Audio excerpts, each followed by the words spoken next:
Hi friends, welcome to my channel. మా అమ్మ వాళ్ళ ఇంటి దగ్గర బోనాలు చేస్తున్నారు. నన్ను పిలిచినుండే నేను ఇక్కడికి వచ్చిన. ఆషాఢ మాసంలో వచ్చే ఈ బోనాల పండుగ ఇది చివరి వారం అండి. చివరి వారం ఎల్లమ్మ దేవికి స్పెషల్గా పూజలు చేస్తారు. మేము ముందుగా ముత్యాలమ్మ దేవుని దగ్గరకు వచ్చాము. ఇక్కడ అమ్మవారి దర్శనం బాగా జరిగింది. అమ్మవారు ఎంత బాగున్నారు.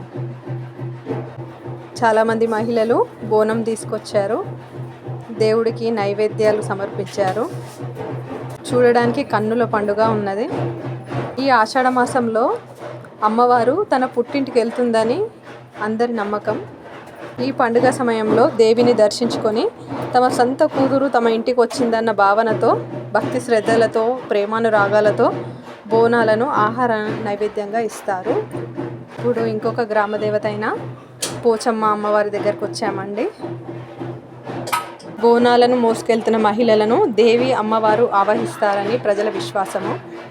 బోనాల పండుగ ముందుగా గోల్కొండ కోటలోని గోల్కొండ ఎల్లమ్మ దేవాలయం వద్ద మొదలై లష్కర్ బోనాలుగా పిలువబడే సికింద్రాబాద్, ఉజ్జయిని మహంకాళి ఆలయంకు, తర్వాత బల్కంపేటలోని ఎల్లమ్మ దేవాలయం మీదుగా ఓల్డ్ సిటీ ప్రాంతానికి చేరుకుంటుంది. ఈ అమ్మవారే ఎల్లమ్మ, రేణుక ఎల్లమ్మ. ఈ అమ్మవారు కట్టమైసమ్మ. దేవుడి ఆశీర్వాదం మనందరి మీద ఉండాలని, మనమందరం ఆరోగ్యంగా అష్టైశ్వర్యాలతోని ఉండాలని కోరుకుంటున్నాను. నా ఛానల్ కనుక మీకు నచ్చినట్లయితే లైక్, షేర్, సబ్స్క్రైబ్ చేయండి.